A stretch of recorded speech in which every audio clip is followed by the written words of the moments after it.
அப்படியே சீனாவை ஒட்டி நம்ம வந்து தென்கிழக்கு ஆசியாவை எடுத்துக்கிட்டிங்கன்னா நீங்கள் வந்து ஒரு 2 இடத்த குறிப்பிட்றீங்க. ஒன்று வந்து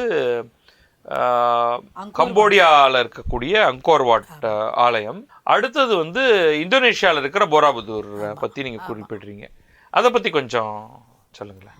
அங்கோர் வாட் வந்து நம்ம தமிழ்நாட்டு கோயில்கள் மாதிரியே தான் அமைப்பு இருக்கு. ஆமாம், அது என்ன சொல்றாங்கன்னா வரலாற்று சான்றுகளும் வச்சிருக்காங்க. ராஜேந்திர சோழன் வந்து அந்த கப்பல்ல இங்க இருந்து பயணிச்சு அந்த கப்பற்படை அது உண்மைதான். ஆனால் அங்கோர் வாட் ஆலயம் அதற்கு முற்காலத்திலேயே எழுப்பப்பட்டுருச்சு. டைம் லைன் படி பார்க்கும்பொழுது அந்த ஜெயவர்மன் நினைக்கிறேன், அந்த அரசனுடைய பேர் இப்போ டக்குன்னு மறந்து போயிடுச்சு எனக்கு. ஜெயவர்மன்லே பல ஜெயவர்மன்கள் இருந்திருக்காங்க. அது மேபி ஜெயவர்மன் 5, 6 அது மாதிரி யாரோ ஒருத்தராக இருக்கும். அவருடைய கல்வெட்டு இருக்கு. நான் அங்கோர் வாட் போயிருக்கேன். அதோடைய சைஸ் இம்மென்சிட்டி அன்பிலியபிள். பட் ஒரு கேம்பஸ் இல்லையா? அது பெரிய இடம், ரொம்ப பெரிய இடம். ஆனா உள்ளுக்குள்ள மக்கள் வாழிடம்னு எதுவும் கிடையாது. ஒரு பெரிய அகழி இருக்கு. அது இன்னும் அந்த அகழி மெயின்டைன் பண்றாங்க. உள்ளுக்குள்ள மதில் சுவர், ஒரு நல்ல அதுக்கே ஒரு டிஸ்டன்ஸ். அந்த மதில் சுவருக்குள்ள அப்படியே ஆலயம் தான். அங்க வந்து ஏதோ ஒரு விஷ்ணுவுக்காக எழுப்பப்பட்ட ஆலயம். அதில் நீங்கள் வந்து சுவற்றில் பார்த்தீங்கன்னா ராமாயண காட்சி இருக்குது, மகாபாரத காட்சி இருக்குது. முழுக்க நம்ம இந்திய புராணங்கள். அதே மாதிரி உங்களுக்கு வந்து சமுத்திர மந்தனம், அந்த மலையை வைத்து கடையிறது, அது ஒரு ஹோல் அவ்வளோ பெரிய சோறுல ஒரு பக்கத்தில் இருக்குது. அதுக்கப்புறமா வந்து ஸ்வர்க்கம் நரகம் அப்படிங்கிறதுக்கான ஒரு சிற்பம் ஒன்று இருக்குது. இதெல்லாம் வந்து அந்த உள் பிரகாரத்து சுவரில் இருக்கக்கூடிய மிகப்பெரிய சிற்பத்தொகுதி. சின்னதெல்லாம் கிடையாது. அதுவே வந்து பல 100 மீட்டர்கள் இருக்கும். இன்னொரு பக்கம் அந்த அரசன் ஜெயவர்மனுடைய ஒட்டுமொத்த வாழ்க்கை வரலாறு, சூரியவர்மன் அவனுடைய வாழ்க்கை வரலாறு. அதுல சின்னதாக கல்வெட்டு எப்படின்னா அந்த சவுத்துல செதுக்கிடுறாங்க. செதுக்கிட்டு வேற கல் எடுத்து இந்த பசால்ட் மாதிரியான கருநிற எளிதாக எழுதக்கூடிய கொஞ்சம் சாஃப்டான ஸ்டோனை அந்த ஒரு கிரானைட் மாதிரியான கல்லில் பதிச்சு அதில் சின்ன எழுத்துக்களை தான் எழுதியிருக்காங்க. நம்ம ஊரில் கல்வெட்டுனா ஒவ்வொரு எழுத்துமே எவ்வளோ பெருசுக்கு இருக்கும். அங்கே எழுத்து வந்து நம்ம பேப்பரில் எழுதுவோம் இல்லையா, கையால், அந்த சைஸ் தான் அந்த கல்வெட்டில் இருக்கிறது. எல்லாமே சமஸ்கிருதம் கிரந்த எழுத்துக்களில் எழுதப்பட்டிருக்கு. ஸோ அவருடைய வரலாறு இங்கே முழுக்க, அவர் வந்து எப்படி அவர் அரசனாக பதவிக்கு வர்றாரு, யார் யாரோட சண்டை போடுறாரு, அதை பற்றின எல்லாமே வந்து துண்டுகளாக சீன வெட்டிட்டு செதுக்கிட்டு கல்வெட்டுகளும் இருக்கு. அது எல்லாமே ரெக்கார்ட் பண்ணிட்டாங்க. அது பற்றின முழு தகவல் கிடைக்கும் நமக்கு.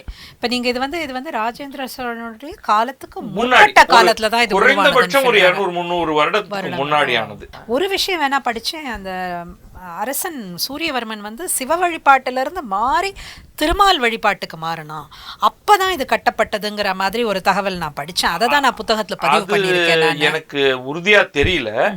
அப்ப என்னன்னா வந்து இந்தியாலையுமே இது தொடர்ந்து நடந்துகிட்டு இருந்தது.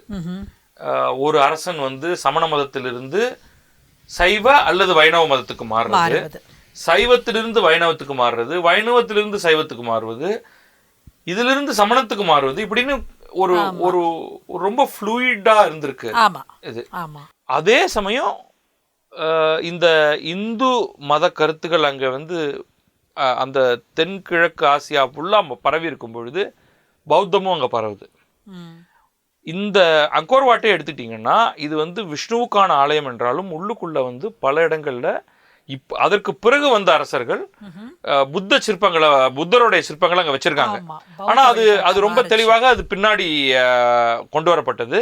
ஏன்னா செவுத்துல எல்லாமே நம்ம பார்க்கறது எல்லாமே விஷ்ணு சார்ந்த, அதே மாதிரி வந்து சின்ன சின்ன சிற்பங்களாக கிருஷ்ணருடைய லீலைகள் அது வந்து ஒரு சீலிங்ல இருக்கிறத பார்க்கலாம். இந்த மாதிரி இந்த சிற்பங்கள் எல்லாம் வைணவம் தொடர்பாகவும், பின்னாடி அங்கே வந்து புத்தருடைய சிற்பங்களும், அதுக்கு பிறகு அதை கம்ப்ளீட்டாக அபேண்டன் பண்ணிட்டாங்க. எந்த கட்டத்தில் ஏதோ சண்டைகள் அது காரணமாக இருக்கலாம். இப்பொழுது அதை சுத்தி கூட மக்கள் வசிக்கிறது கிடையாது. ஊருக்கு நல்ல வெளிப்புறத்துல தான் இருக்குது. இதெல்லாம் நான் பதிவு பண்ணியிருக்கேன் இந்த புத்தகத்துல. ஆக்சுவலி ஜெயவர்மன்கிற அரசன், சூரியவர்மனுக்கு அப்புறம் சில ஆண்டுகள் கழிச்சு வந்த ஜெயவர்மன்கிற அரசன் வந்து இந்து மதத்தை விட்டு புத்த மதத்துக்கு தன்னுடைய மனைவியின் மூலமா பௌத்த மதத்துக்கு போறான். அதுக்கப்புறம் வந்து அந்த இடமே உங்களுக்கு வந்து அந்த அங்கோர்வாட் அந்த பகுதியே உங்களுக்கு நிலநடுக்கம் அந்த சம்பந்தமா சில புவி மாற்றத்துக்கு உண்டானதுனாலயா எதுனாலேன்னு யாருக்கும் தெரியல. 17ஆம் நூற்றாண்டு வரைக்கும் அது வந்து மறைஞ்சு போச்சு. 12ஆம் நூற்றாண்டுலேருந்து புதையுண்டு போன நகரமாக இருந்தது. ஆனா அப்பப்போ பௌத்த துறவியர் வந்து போயிட்டு இருந்தாங்க. ஆனா அதுக்கப்புறம் தான் அதை கண்டுபிடிச்சு 19ஆம் நூற்றாண்டுல வந்து பிரெஞ்சு காலனி ஆட்சியில தான் கண்டுபிடிக்கப்பட்டு புனரமைக்கப்பட்டது. இதெல்லாம் கொஞ்சம் வந்து தகவல் எனக்கு கிடைச்சதுனால இதெல்லாம் இந்த புத்தகத்துல நான் பதிவு பண்ணியிருக்கேன். நான் ஆனா அது அமேசிங் பிளேஸ். ஆனா எனக்கு என்னன்னா நான் அங்க போனதுனால சொல்றேன், அப்படிப்பட்ட ஒரு கம்போடியாங்கிறது வந்து ஒரு ரொம்ப சின்ன நாடு. இந்தியாவோட பொருளாதார அடிப்படையில ரொம்ப பின்தங்கிய நாடு. ஆனாலும் இந்த யுனெஸ்கோ கொடுக்கக்கூடிய நிதியை வைத்துக்கொண்டு அந்த இடத்த அங்கோர்வாட்டை அவ்வளவு சிறப்பா பராமரிக்கிறாங்க. ஹெஃப்டி ஃபீஸ் தான் உள்ள போய் பார்க்கறதுக்கு. ஆனா அவர்களுடைய பராமரிப்பின் தரம் வந்து ரொம்ப உயரமா, நம்மளாம் வந்து அப்படி பண்றது இல்லையே அப்படிங்கிற மாதிரியான ஒரு வருத்தத்தை கொடுக்கும். இந்த நினைவு சின்னத்தை இன்றைக்கு வந்து அங்க இருக்கிற மக்கள் இந்துவாகலாம் இல்லை, நிறைய மாற்றங்கள் வந்துருச்சு. ஆனாலும் இதை வந்து ஒரு போற்றக்கூடிய நினைவு சின்னமாக வைத்து பராமரிப்பதில் அரசும் அங்கே இருக்கிற மக்களும், அதுன்னா ஒரு டூரிஸ்ட் அங்கே இருக்கிறவங்களுக்கு வந்து ஒரு விதத்தில் அது சோறு போடக்கூடிய வருமானத்தை தரக்கூடிய ஒன்றாக இருக்கு. முக்கியமான வருமானம் தானே. அதை ரொம்ப நல்லா பராமரிக்கிறாங்க. இந்த வருத்தம் எனக்குமே இருந்திருக்கு. இதை எழுத ஆரம்பிச்சதுக்கு அப்புறம் ஒரு 2 இடத்துக்கு போகிற மாதிரி எனக்கு அமைஞ்சது. அப்போ எனக்கு இந்த எண்ணம் வந்தது, ஜனங்களுக்கு கொஞ்சம் கூட மக்களுக்கோ இல்ல இங்க இருக்கிற இதுக்கு பொறுப்புல இருக்கக்கூடியவங்களோ இதை பத்தி நம்ம வந்து அறிவுறுத்தல் வேணும் இல்லையா மக்களுக்கு. ஏழ்மை எல்லாம் காரணம் காட்ட முடியாதுங்கிறதுக்கு தான் நான் வந்து கம்போடியா சொல்றேன். ஆமா, அது என்னப்பா அது வந்து பிரிட்டன்லயோ அல்லது அமெரிக்காலயோ அதெல்லாம் சிறப்பா வச்சிருப்பாங்க, நம்ம நாடு மக்கள்லாம் ஏழை இல்லையானா உன்னோட ஏழை நாடுப்பா கம்போடியா. அவர்கள் சாலை வசதி சரியாக இல்லாத ஒரு நகரம் இது. சீம் ரீப்ங்கிற நகரம் இது. நான் வந்து நாம்பென்கிற அவங்களுடைய கேபிட்டலுக்கு போயிட்டு அங்கிருந்து ஒரு கார் எடுத்துக்கிட்டு சீம் ரீப் போய் அங்கேருந்து இதெல்லாம் சுற்றி பார்த்துட்டு திரும்பி வந்தேன். நான் அப்பயும் அந்த ரோட் டிராவலில் பார்க்கும்பொழுது நம்ம ஊருடைய சாலைகள்லாம் நல்லாவே மேம்பட்டுருச்சு இன்றைக்கு. ஆனால் மானுமெண்ட்ஸை நம்ம பராமரிக்கிறதுங்கிறது வந்து கொஞ்சம் கூட நம்ம இன்னும் நிறைய கத்துக்க போக வேண்டிய தூரம் அதிகம். மக்களுக்கு ஒரு தொடர்ச்சியான அறிவுறுத்தலும் தேவைப்படுது. ஏன்னா மக்களுக்கு எல்லாருக்குமே எல்லா விஷயமும் தெரிஞ்சிருக்கும்னு சொல்ல முடியாது. இப்போ உங்களுக்கும் எனக்கும் தெரிஞ்ச அளவுக்கு பொதுமக்கள் எல்லா விதமான மக்களும் தானே ஒரு இடத்துக்கு போவாங்க. இப்போ தொடர்ச்சியான ஒரு அறிவுறுத்தல் மக்களுக்கு தேவை. அதுக்குண்டான நடவடிக்கையை நம்ம எடுக்கணும் அப்படிங்கிறது தான் என்னுடைய மனசுல ஏற்பட்ட ஒரு எண்ணமும். இதுல இருந்து போராபுதூரை பத்தி பிரீஃபா பார்த்துருவோம். அந்த மானுமெண்ட் பத்தியும் அதை பத்தி கொஞ்சம் சொல்லுங்க. போராபுதூர்ல இருக்கிற இந்த ஒரு பிரம்மாண்டமான நினைவு சின்னம் வந்து நிறைய இடத்துல பார்த்துருப்போம். ஒரு மணி போன்ற ஒரு அமைப்பு, அது மலை போன்ற அமைப்புன்னு நம்ம எடுத்துக்கலாம். அது ஒரு பார்க்கறதுக்கே ஒரு கண்ணை கவரக்கூடிய ஒரு கருத்தை கவரக்கூடிய ஒரு அமைப்பாக தான் இருக்கும். அது இந்து பௌத்த சமயங்கள் இரண்டும் ஒன்றிணைந்த ஒரு காலகட்டத்தில் அமைக்கப்பட்ட ஒரு நினைவு சின்னமாக தான் வந்து எனக்கு அதை நான் புரிஞ்சுக்கிட்டேன். அப்படி இருக்கும்போது அந்த வேர்ச்சொல்லை பற்றியும் பேசுகிறாங்க. அந்த வேர்ச்சொல் அந்த பெயருடைய வேர்ச்சொல் பற்றி அறிஞர்களுடைய விவாதமும் சுவையாக இருக்குது. உர் அப்படிங்கிறது வந்து குன்றின் மேலே அமைந்த பௌத்த மதம், பௌத்த மடத்தை குறிக்கிறது. வடமொழி சொல்லான விஹாராவிலிருந்து உருவானது. புடூர் என்பது ஜாவா மொழியின் பெயர் சொல் அப்படின்னு சொல்கிறாங்க. போதிசத்துவருடைய 10 நன்னெறி நிலைகளின் மலை அப்படின்னு சொல்றாங்க. போதிசத்துவர் வந்து பௌத்த சமயத்தை சேர்ந்தவர். அதாவது புத்தருடைய முந்தைய முற்பிறவி வரவர் போதிசத்துவர் தான். அதாவது புத்தராக ஆகக்கூடிய தன்மை பெற்று, புத்தருங்கிறத நம்ம வந்து கௌதம சித்தார்த்த புத்தர் அப்படின்னு ஒரு நபரா சொல்றோம் இல்லையா. அதற்கு பிறகு பௌத்தம் வளர வளர மகாயானம்லாம் வரும்பொழுது பல புத்தர்களை பற்றி குறிப்பிடுறாங்க. அதில் வந்து போதிசத்துவர் என்பவர் வந்து புத்தராக ஆகக்கூடிய தன்மை இருந்தும் அதை விடுத்து விட்டு, ஏன்னா அது எல்லா வெறுப்புகளுக்கெல்லாம் அப்பாற்பட்ட நிலை, மக்களுக்கு உதவி செய்ய வேண்டும் அப்படிங்கிறதுனாலேயே அவர் வந்து புத்தராவதையும் துறந்த ஒருவர் போதிசத்துவர்னு.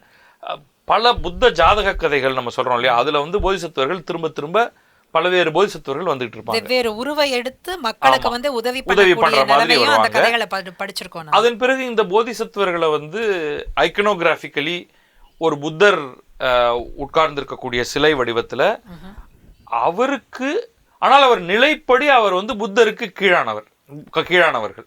ஏன்னா அவர் புத்தர் போன்று அந்த நிர்வாண நிலையையும் ஞானத்தையும் அடையலை. அந்த லாஸ்ட் ஸ்டேஜை அவங்க விட்டுடுறாங்க.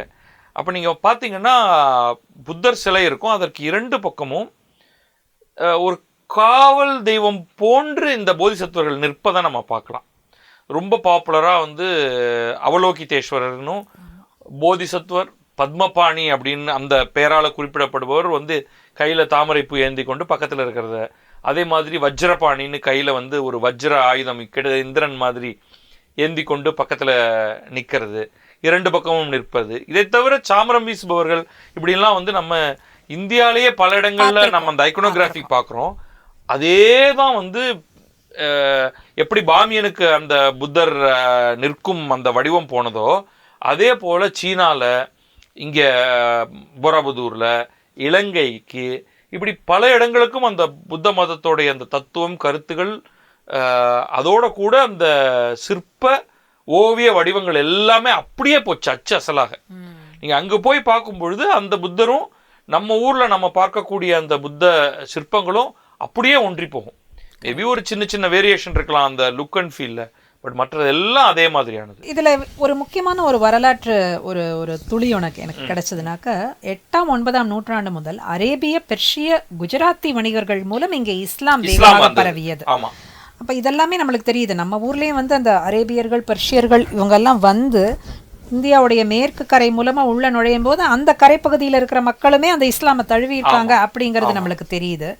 ஸோ இது மூலமாக வந்து இங்கேருந்து அந்த ஒரு பகுதியாக, நிலப்பகுதியாக அது கடந்து போனது அப்படிங்கிறத பார்க்குறோம். இதில் ஒரு ரொம்ப இன்ட்ரெஸ்டிங்காக நம்ம சொல்ல வேண்டியது, ஆப்கானிஸ்தானுக்கும் இந்தோனேஷியாவுக்கும் உள்ள வித்தியாசம். 2மே இஸ்லாமிய நாடுகள். ஆமாம்.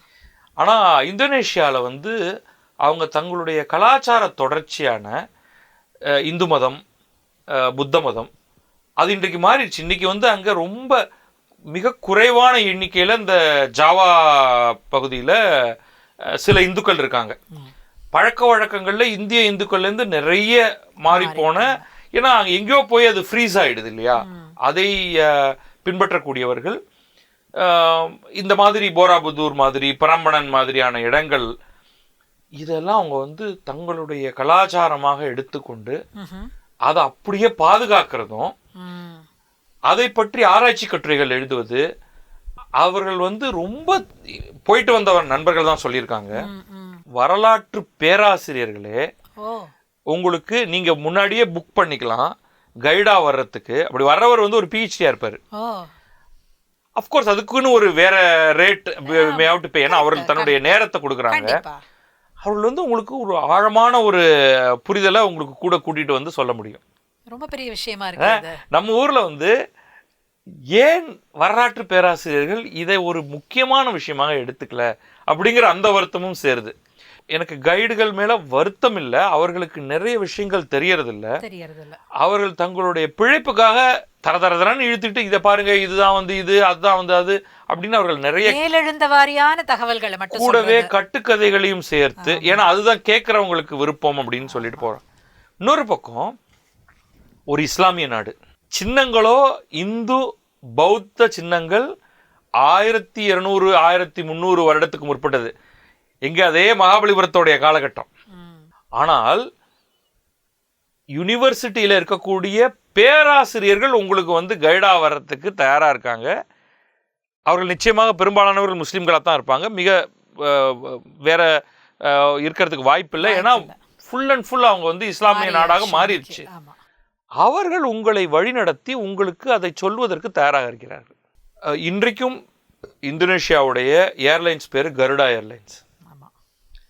நீங்கள் அங்கங்கே வந்து ஒரு பெரும் அனுமார் சிலைகளையோ அல்லது மற்ற பல்வேறு இந்து மதம் சார்ந்த சிலைகளையோ நீங்கள் பார்க்க முடியும். பௌத்த மதத்துடைய எச்சங்கள், ஸ்தூபிகள், புத்தருடைய சிலைகள் அதெல்லாம் இருக்கு.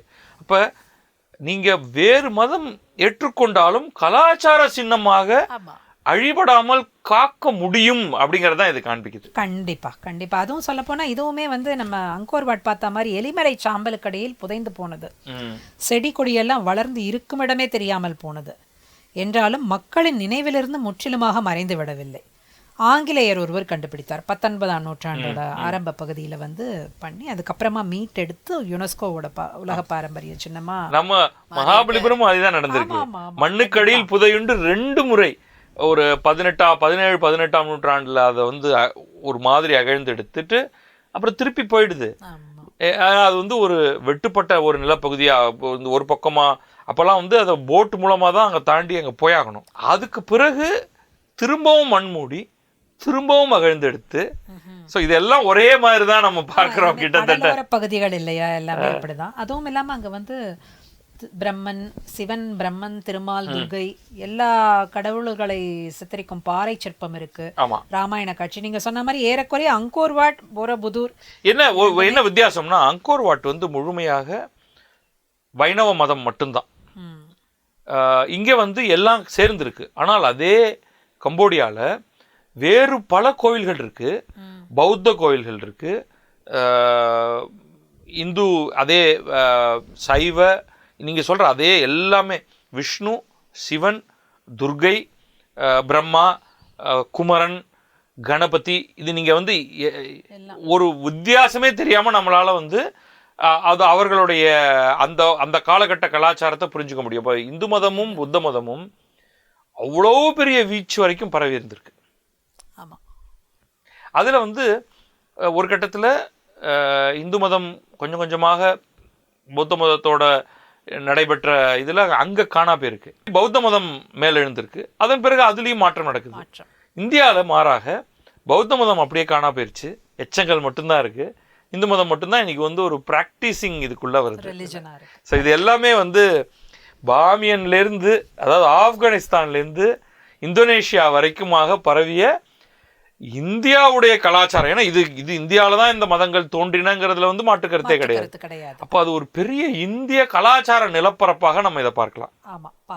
இங்க இருந்து நாம வந்து இதுல ஒரு சின்ன விஷயம் மட்டும் நான் பதிவு பண்ணிக்கிறேன். என்னன்னா இந்த இடங்களை பத்தி நம்ம பார்க்கும்போது இதனூடாக நமக்கு கிடைக்கக்கூடிய இந்த புராண கதைகள், மித்தாலஜின்னு சொல்றோம் இல்லையா, அதெல்லாம் கொஞ்சம் சுவாரஸ்யத்தை கூட்டுது நம்மளுக்கு.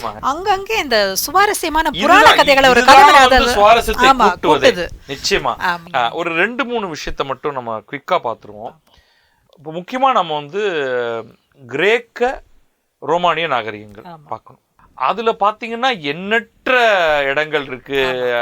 கிரீஸ்லயும் அதை சுற்றியும் ஒரு கட்டத்துல வந்து எப்படி நம்ம இந்திய கலாச்சாரம் பரவி இருந்தது, இந்த கோடியிலிருந்து அந்த கோடி வரைக்கும்ங்கிற மாதிரி ஒரு கட்டத்துல கிரேக்க கலாச்சாரம், கிரேக்க மொழி ஒரு பெரும் பரவல்ல இருந்தது. அதே பிறகு ரோம சாம்ராஜ்யம் நடக்கும்பொழுதும் வருது. கிரேக்க சாம்ராஜ்யம் வந்து கிரீஸ்ங்கிற ஒரு சின்ன தீவு மட்டும் இல்லை, இன்றைய துருக்கி இருக்கு இல்லையா, அதோடைய பெரும் பகுதி பைசாண்டைன் அப்படின்னு சொல்லக்கூடியது எல்லாமே கிரேக்க மொழி பேசுபவர்களாகவும் பின்னாடி கிறிஸ்தவர்களாகவும் இருந்து இன்றைக்கு அது வந்து முற்றிலுமாக ஒரு இஸ்லாமிய நாடாக இருக்கு. அதே மாதிரி ரோம சாம்ராஜ்யத்திலையும் இது வந்து கிரேக்கர்கள் காலத்துல கலாச்சார பரவல். ரோமானிய அதுல கிரேக்கர்கள், ஈவன் அலெக்சாண்டரே மாசிடோனியாங்கிற நாட்டில இருந்து வர்றாரு. இல்ல, மாசிடோனியாங்கிறது வந்து அந்த கிரேக்க சிட்டி ஸ்டேட்டுக்குள்ளேயே வராது. அதுக்கு தனி பக்கத்து நாடுன்னு வச்சுங்க இன்னைக்கு. ஆனா அவர் கிரேக்க மொழி பேசுறவரா இருந்தார். ஏன்னா அதுதான் வந்து முதன்மை மொழி அந்த பகுதியிலேயே. அறிவார்ந்த மொழிங்கிறது கிரேக்க மொழி தான். இப்ப நீங்க வந்து உங்களுடைய மொழி என்னவா இருந்தாலும் நீங்க கிரேக்கம் படிச்சாதான் அந்த என்டையர் பாடி ஆஃப் நாலேஜ் உங்களுக்கு கிடைக்கும். இன்றைக்கும் வந்து அந்த மாசிடோனியாங்கிற ஒரு பகுதியில் அவர்கள் அலெக்சாண்டரை கிரேக்கர்னு சொல்வதில்லை, கோச்சுப்பாங்க அந்த மாதிரி சொன்னீங்கன்னா. அவர் மாசிடோனியர் அப்படின்னு தான் அவங்க சொல்லுவாங்க. இப்போ நம்ம ரோமானியர்கள் எடுத்துக்கிட்டோம்னா அவர்கள் கலாச்சாரம் மூலமாக போகல, படையெடுப்பின் மூலமாக போனாங்க. கிட்டத்தட்ட இன்றைய ஐரோப்பாவில் பல பகுதிகளும் இவர்களுடைய கைக்கு கீழே வந்திருந்தது. அப்போ அந்த அவர்களுடைய மொழி, லத்தீன் மொழி போச்சு. அவர்களுடைய அத்தனை கடவுள்களும் அங்கெல்லாம் போனாங்க. அதன் பிறகுதான் வந்து கிறிஸ்தவ மதம் வந்து இதே ரோமானிய சாம்ராஜ்யத்திலேருந்து தான் அது வந்து அது பரவினது. இப்போ குறிப்பிட்டு சொல்றதா இருந்தா கிரேக்கர்களும் அதுலேருந்து ஏதாவது ஒரு 1-2 மட்டும் நம்ம சொல்றதா இருந்தா எந்தெந்த இடங்களை பத்தி நம்ம சொல்லுவோம்? ஏதென்ஸ் நகரம். ஏன்னா அதோட அமைப்பே வந்து ஒரு குன்றுக்கு மேல இருக்கிற மாதிரி, அதோடைய பின்பக்கம் வழியா யாருமே ஏற முடியாத மாதிரி அது இயற்கையாகவே ஒரு அரண் அமைஞ்சது. ஒரு பகுதியில மட்டும்தான், நீங்க மற்ற 3 பக்கமும் வந்து மலை அடர்ந்து சூழ்ந்திருந்ததுனால ஒரு பக்கமாக மட்டும்தான் அந்த நகரத்துக்கு வந்து குன்றுக்கு மேல நீங்க போக முடியும். அப்ப அது இயற்கை அரண். ஒரு பக்கம் மட்டும்தாங்கும் போது மற்ற பக்கத்துல வந்து உங்களுக்கு இயற்கையாவே ஒரு காவல் அமைஞ்சிருது இந்த பக்கம் மூலமா. கீழே இருந்து மேலே கொண்டு போய் அந்த நகரத்தை எப்படி அமைச்சாங்க, இத்தனை கற்களை இங்கேருந்து கொண்டு போய் அமைச்சாங்க. அதுலேயும் வந்து ஒவ்வொன்றும் ஒவ்வொரு காலகட்டத்தில் அமைஞ்சதுனால ஒவ்வொன்றும் ஒவ்வொரு விதமான ஒரு கலாச்சார அமைப்பு, கட்டட பாணி அப்படிங்கிறத சொல்ல முடியும். சில பெரிய நினைவு சின்னங்களை வந்து அந்த ராஜாவோட ஒரு முக்கியமான ஒரு தலைமை கட்டிடவியலாளர் வந்து அவர் மேற்பார்வையிட்டு அவருக்கு கீழே நிறைய பேர் பணி செஞ்சு அடுத்தடுத்த காலகட்டத்தில் வெவ்வேறு பேர் வந்தாலும் அந்த கனவை வந்து நினைவாக்குற மாதிரி பண்ணது.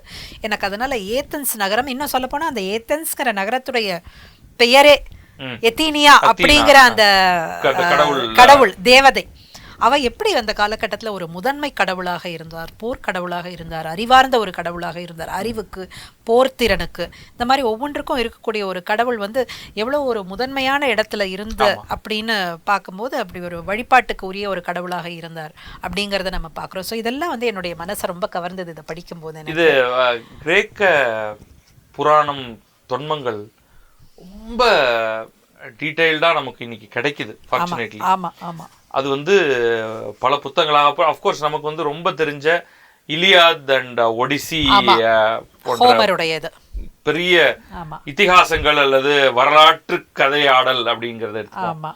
அது அதுல வந்திருக்கக்கூடிய அந்த கடவுள்களை பத்தின டிஸ்கிரிப்ஷன், அதையும் தாண்டி நமக்கு கிடைக்கக்கூடிய பலவேறு இலக்கியங்கள்ல இருந்து அவர்களுடைய மதம் சம்பந்தமான கருத்துகள், அதுல இருந்து ஒரு தெய்வம் அந்த தெய்வத்தின் பெயரால அமைக்கப்பட்ட நகரம் அப்படிங்கிறது ஒரு பெரிய பெரிய விஷயம்தான். ஆமா, ஏத்தன்ஸ் அக்ரோபோலிஸ் அப்படிங்கிறாங்க. அக்ரோபோலிஸ்னாலே ஒரு பரந்துபட்ட நகரம். இப்போ நம்ம மெட்ரோபாலிட்டன் சிட்டின்னு சொல்றோம் இல்லையா, காஸ்மோபாலிட்டன் சிட்டின்னு சொல்றோம். அப்போ அக்ரோபோலிஸ்ங்கிறது அவ்வளோ ஒரு பரந்து விரிஞ்ச நகரமா அது இருந்திருக்கு. அப்போ கிரேக்கர்கள் வந்து எவ்வளோ ஒரு கொண்டாடப்படக்கூடிய ஒரு நிலைமையில அன்னைக்கு இருந்திருக்காங்க அப்படிங்கிறது வந்து நமக்கு வந்து தெரிய வருது. அந்த கிரேக்கர்களுடைய அந்த காலடைய சமயம் வந்து இன்னைக்கு மறைஞ்சே போச்சு. இன்னைக்கு இந்த புராணங்கள், இந்த சில பெயர்கள், இந்த கதைகள் இதெல்லாம் இருக்கிறது, இந்த நகரங்கள், இவற்றுடைய வரலாறு இதெல்லாம் பார்க்கும்போது மட்டும்தான் அந்த சமயம் எஞ்சி இருக்கு. மற்றபடி நீங்க சொல்ற மாதிரி கிரேக்க மொழியோ, கிரீக் அண்ட் லாட்டின்னு சொல்லுவாங்க, அந்த மொழிகள் வந்து இன்னைக்கு வந்து உயிர் வாழற ஒரு மொழியாகவும் இல்லை, அந்த சமயம் இன்னும் வந்து மக்களாக பரவலா ஒரு கடைபிடிக்கப்படுற ஒரு சமயமாகவும் இல்லை. ஆனாலும் இந்த எச்சங்கள் மூலமாக நீங்க சொல்ற மாதிரி இந்த படிமங்கள் மூலமாகவும் இந்த நம்ம வந்து தெரிஞ்சுக்க முடியுதுங்கிறது ஒரு முக்கியமான ஒரு விஷயம். இன்னொரு முக்கியமான விஷயம் கிரேக்கர்களை பத்தி சொல்லும் பொழுது, இன்றைக்கு நமக்கு ஒரு வரலாறு அப்படிங்கிறது எழுதுறது வந்து ஹெரோடோட்டஸ் அப்படிங்கிறவர்கிட்ட ஆரம்பிக்குது. அவர்களுடைய சமகாலத்தவர்களாக அப்போது இருந்த, இவர்கள் தொடர்ந்து சண்டையும் வணிக உறவும் வைத்து கொண்டிருந்த எகிப்தியர்களை பற்றி, பாரசீகர்களை பற்றி, இந்த டேரியஸ் போன்றவர்களை பற்றி, அவர்களை பற்றியான எழுத்து, தங்களையும் பற்றி அஃப்கோர்ஸ், ஆனால் தங்களை எப்போவுமே உயர்வாகவும் மற்ற ஒரு போட்டியில் இருக்கக்கூடிய கலாச்சாரங்களை கொஞ்சம் தாழ்த்தியும் தான் எழுதியிருக்காரு. இருந்தாலும் அந்த அவைலபிள் மெட்டீரியல், நான் வந்து இணையத்தில் அந்த ஒரு புத்தகத்தை எடுத்து வச்சுருக்கேன், ஹிஸ்டரிஸ்னு. அது வந்து ஆங்கில மொழியாக்கத்தில் பல பக்கங்கள் வருது, அது பல வால்யூம்ஸ் வருது. இது எப்போ வந்து இதை படிக்கணும் அப்படிங்கிறதுக்குள்ளே அதுக்குள்ளே எப்படி இறங்குறது அப்படிங்கிறதே ரொம்ப சரி, அந்த ப்ராஜெக்டை தள்ளி வச்சுருக்கேன், நான் எப்போ படிக்கலாம் அப்படிங்கிறதுக்கு. இந்த கிரேக்கர்களுடைய ஒரு விதத்தில் அவர்களோட தொடர்ச்சியாக வரவர்கள் தான் வந்து ரோமானியர்கள். இவர்களை தோற்கடித்து விட்டு கிட்டத்தட்ட அவர்களுடைய அறிவு செல்வங்களுடைய வாரிசாக தான் இவர்கள் வராங்க ரோமானியர்கள். அவங்க பண்ண அந்த ரீச், அவங்க உருவாக்கின என்ஜினியரிங் கட்டுமானங்கள் இன்றைக்கும் ரெண்டு முக்கியமாக, இது வந்து நீங்கள் குறிப்பிட்டிருக்கீங்களான்னு தெரியல, அக்வடக்ட்ஸ் அப்படின்னு சொல்லக்கூடியது, தண்ணீரை கொண்டு செல்வதற்கான உயரமான பாதை ஒன்று. அப்புறமா சாலைகள்.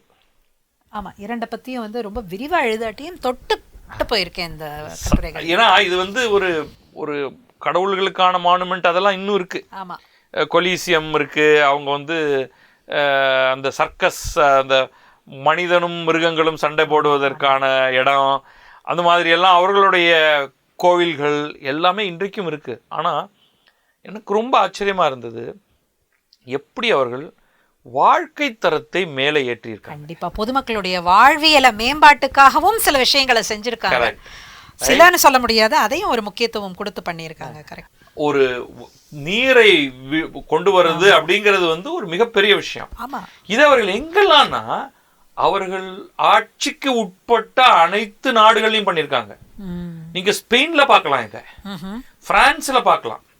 இந்த அக்விடக்ட்ஸை அதெல்லாம் வந்து அவர்களுடைய ஆளுகைக்கு கீழே வந்ததுக்கு பிறகு இவர்கள் அப்படியே தன்னுடைய என்ஜினியரிங் அங்கே கொண்டு போய், அது வெறும் அந்த கப்பம் வாங்குறதுக்கான ஒரு இடம் அப்படிங்கிறத தாண்டி அங்கே எப்படியெல்லாம் வந்து அங்கே இருக்கக்கூடிய மக்களுடைய வாழ்க்கை தரத்தை உயர்த்தலாம். ஒன்று. ரெண்டாவது, எகெயின் இது வந்து யுனெஸ்கோ வேர்ல்டு ஹெரிட்டேஜ்ங்கிறதுக்குள்ள வராட்டியும் ஒரு பெரிய மாற்றத்தை கொண்டு வந்தவர்கள் ரோமானியர்கள். என்ன பண்ணுறாங்கன்னா, எங்களுடைய ஆளுகைக்கு உட்பட்ட இடத்துல இருக்கிற யாராக இருந்தாலும் அவர்களுக்கு ரோமானிய குடியுரிமை நாங்கள் தரோம். அப்போ ஒன்றை வந்து நீங்கள் ரோம் நகரத்தில் இருக்கிறவர் மட்டும் இல்லை, எங்களுடைய ஆட்சிக்கு உட்பட்ட அனைத்து பகுதியிலையும் உங்களுக்கு அதே அளவுக்கான சட்ட உரிமை. நீங்கள் வந்து நான் ஒரு ரோமானிய குடிமகன்னு நீங்கள், உங்களுடைய நிறம் கவலை இல்லை, உங்களுடைய மதம் கவலை இல்லை, நீங்கள் எங்களுடைய பிரஜையாக எங்களுடைய சிட்டிசனாக நீங்கள் உங்களை எடுத்துக்கொண்டால் உங்களுக்கான அனைத்து உதவிகளும் எங்களுடைய இந்த ரோம்ங்கிற அந்த ஒரு சின்ன நகரத்தில் இருக்கக்கூடியவர்களுக்கு தரப்படுபவை எல்லாம் உங்களுக்கும் தரப்படும். ஒரு ரிப்பப்ளிகன் ஸ்டேட்டா இருந்திருக்காங்க. எங்க போனாலும் அது ஒரு பெரிய விஷயமாக அதை பார்க்கிறோம். அதுவும் நம்ம வந்து இன்னைக்கு வந்து நம்ம சட்டம், விதிமுறை, ஹியூமனிசம் இதெல்லாம் நம்ம படிச்சு நம்ம தெரிஞ்சு நம்ம சொல்றது, இதை பத்தி பேசுறது வேற. நம்ம ஏதோ ஒரு காலகட்டத்தில் இருந்தாங்கன்னு நினைத்த மக்கள் கூட பண்பட்டவர்களாகவும் நாகரிகம் தெரிஞ்சவங்களாகவும் மக்களுக்கு என்ன நன்மை செய்யணுங்கிறத தெரிஞ்சவங்களாவும் இருந்திருக்காங்க அப்படிங்கறத தான் நம்ம வந்து இதுல இருந்து நம்ம தெரிஞ்சுக்க வேண்டியதா இருக்கு. எல்லா காலகட்டத்திலயும் அப்படி இருக்காங்க. அதனால நம்ம வாழ்க்கையை வந்து ஒரு நேர்மறையான சிந்தனையோட நம்ம பார்க்கலாம் அப்படிங்கிற ஒரு நம்பிக்கையை மக்களுக்கு தரக்கூடிய ஒரு தகவலா தான் நான் இதை பார்க்கிறேன். இறுதியா நம்ம வந்து இந்த பில்டப் டான்ஜிபிள் மானுமெண்ட்ஸ்ல இருந்து நகர்ந்து இயற்கையில ஒரு முக்கியமான விஷயத்தை, ஏன்னா அது கொஞ்சம் டீடைல்டாவே பேசலாம்னு நினைக்கிறேன், கேலபகஸ் ஐலண்ட்ஸ் பத்தி. ஆமா, உங்களுடைய தொடர் வந்து கிட்டத்தட்ட அங்கதான் ஆரம்பிச்சது. ஆமா, அங்கதான் ஆரம்பிச்சேன் நான். அதோடைய முக்கியத்துவம் என்னன்னு சொல்லுங்க. இந்த தொடர் ஆரம்பிக்கும் போது முதல் கட்டமா எந்த இடத்த பத்தி பேசலாம் அப்படின்னு நான் வந்து ரொம்ப நாள் சிந்தனை பண்ணேன். அந்த உண்மையை இன்னைக்கு நான் உங்களுக்கு சொல்றேன். எனக்கு ஒரு பெக்கிங் பாயிண்ட் தேவைப்பட்டது. ஸோ அந்த பெக்கிங் பாயிண்ட் என்னன்னு சில வாரங்கள் கூட வந்து குழப்பிக்கிட்டு நிறைய படிச்சுட்டு இருக்கும்போது தான் இந்த ஒரு சின்ன தகவல் எனக்கு கிடைச்சது. கேலபகஸ் தான் முதல் உலக பாரம்பரிய களமாக அறிவிக்கப்பட்ட இடம்ங்கிற ஒரு சின்ன தகவல் கிடைச்ச உடனே அதை என்னோட பெக்கிங் பாயிண்ட்டாக ஆரம்பித்தேன். ஏன் அப்படி இல்லை, அதில் வந்து இன்னொரு ஒரு விஷயமும் இருக்குது. என்னன்னாக்க பரிணாம வளர்ச்சியை பற்றி அது எவ்வளோ ஒரு முக்கியமான ஒரு அறிவியல் கோட்பாடு. இன்றைக்கி நம்மளுடைய சிந்தனையவே மாற்றி அமைச்சிருக்கிற ஒரு மிக முக்கியமான அறிவியல் கோட்பாடு அது. அந்த கோட்பாடை வந்து சார்ல்ஸ் டார்வின் அவர் வந்து கண்டுபிடிக்கிறதுக்கு உதவியாக இருந்தது. இங்க அவர் வந்து போனது பிறகுதான் வந்து இந்த அனுபவங்களும் சேர்ந்துதான் பல பத்தாண்டுகளுக்கு அப்புறம் தான் அதை வந்து அவர் அந்த கோட்பாடை பத்தி அவர் எழுதுறாரு. இந்த அனுபவமும் சேர்ந்துதான் அவர் பண்றாருங்கும் போது இங்க இருந்து ஸ்டார்ட் பண்ணணும்னு ஆரம்பிக்கும் போது நான் வந்து இணையதளத்துல சார்ல்ஸ் டார்வின் எழுதின பல புத்தகங்கள் வந்து கிடைக்குது. கூட்டன்பர்க் ப்ராஜெக்ட்ல வந்து அப்படியே நீங்க அவருடைய எழுத்துக்கள் அப்படியே படிக்க முடியுது. அவருடைய டைரி குறிப்புகள், அவர் அங்க போய் தங்கி இருந்த போது எழுதின டைரி குறிப்புகள் படிக்க முடியுது. அவர் கடல் பயணத்தும் போது எழுதின குறிப்புகள், ஆமா அதெல்லாம் எழுதுறாரு. ஸோ அதை படிக்கும் போதுதான் வந்து அவருடைய பயணத்துல இருந்து ஆரம்பிப்போம் தான் இதை ஆரம்பிச்சேன் நான். சார்ல்ஸ் டார்வினுடைய வாழ்க்கை வரலாற்றை வந்து அதை பத்தி ஒரு எல்லாமே தொட்டு தானே போக முடியும், சுருக்கமா தான் சொல்ல முடியும் இந்த இவ்வளவு சின்ன புத்தகத்துல. ஏன்னா ஒவ்வொன்றை பத்தியும் விரிவா ஒரு ரிசர்ச் பண்ணி எழுதக்கூடிய அளவு தலைப்புகள் இதெல்லாம். இப்படி வரும்போது இந்த கேலப்பகாஸ் போகும்போது அங்க இருக்கிற அந்த ஆமைகளுடைய வழித்தடங்களை பார்க்குறாரு. இங்க கடல் வந்து கப்பல் கரை தட்டி நிற்கும் போது நன்னீர் எங்க இருக்கு அப்படின்னு தேடும்போது இந்த ஆமைகள் பல நாட்கள் வந்து கூட்டம் கூட்டமா அந்த நன்னீரை தேடி போய் குடிச்சிட்டு திரும்பி வரும்போது வழித்தடம் ஆயிடுமா. அவ்வளோ பெரிய ஆமைகள் 200 கிலோ வெயிட்டு, இப்படி பல கூட்டம் கூட்டமா ஆமை போயிட்டு திரும்பி வரும்போது எவ்வளோ வழித்தடம். அதை பிடிச்சு போய் அங்கே போய் வந்து அந்த இடத்துல போய் நன்னீர் இருக்குங்கிறது இந்த கப்பல் மாலுமிகள் வந்து போய் குடிச்சிட்டு வருவாங்க. அதுக்கப்புறம் எப்படி அவர் வந்து அந்த அந்த கேலப்பகோஸ் தீவு கூட்டம், அது ஒரு தீவு இல்லை, பல தீவு கூட்டம். அந்த ஒவ்வொரு தீவு கூட்டத்துக்கும் போகும்போது அங்கே இருக்கிற பறவைகள் கொஞ்சம் கொஞ்சமாக மாறுபட்டிருக்கிறத பார்க்குறாரு. அவருடைய பயண ஆரம்பத்துலேருந்தே அதை பார்த்துடுறாரு.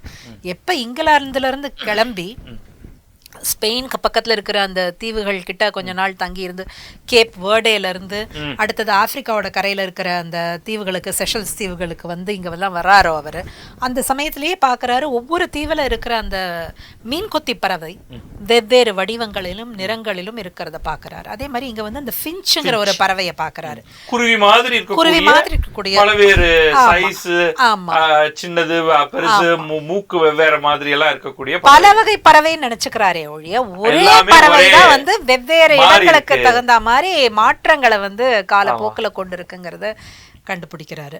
அந்த சில பறவைகளுக்கெல்லாம் பயமே இல்லாம தன்னுடைய பக்கத்துல வந்து அவரை வச்சிருக்கிற அந்த ஆமையுடைய ஓட்டுல வந்து நீரை நிறைச்சு வச்சிருப்பாராம். மதிய நேரத்துல தூங்கும் போது அதுல இருக்கிற தண்ணீரை வந்து அது கொடுத்தும் போது மனுஷனை பார்த்ததே கிடையாது இது வரைக்கும். அப்பதானே அதுக்கு வந்து அவனை பார்த்து பயப்படணுங்கிற ஒரு அனுபவம் இருக்கும், அதுக்கு அந்த ரிஃப்ளெக்ஸ் இருக்கும். அது இல்லவே இல்லை. அப்படி இந்த மாதிரி சின்ன சின்ன குறிப்புகள் வந்து ரொம்ப சுவைப்பட எழுதியிருந்தாரு.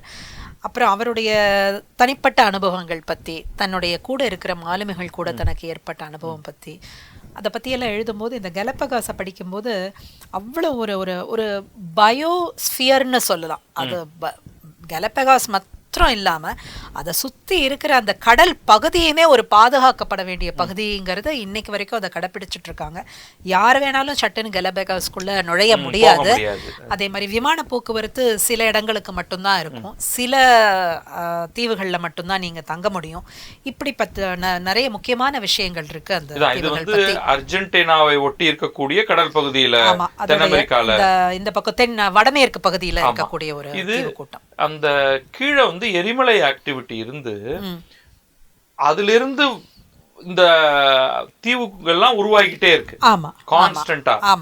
அது ட்ரிஃப்டும் ஆகுது. அதனாலதான் இந்த பறவைகளோ இப்ப எந்த ஒரு ஸ்பீஷிஸுமே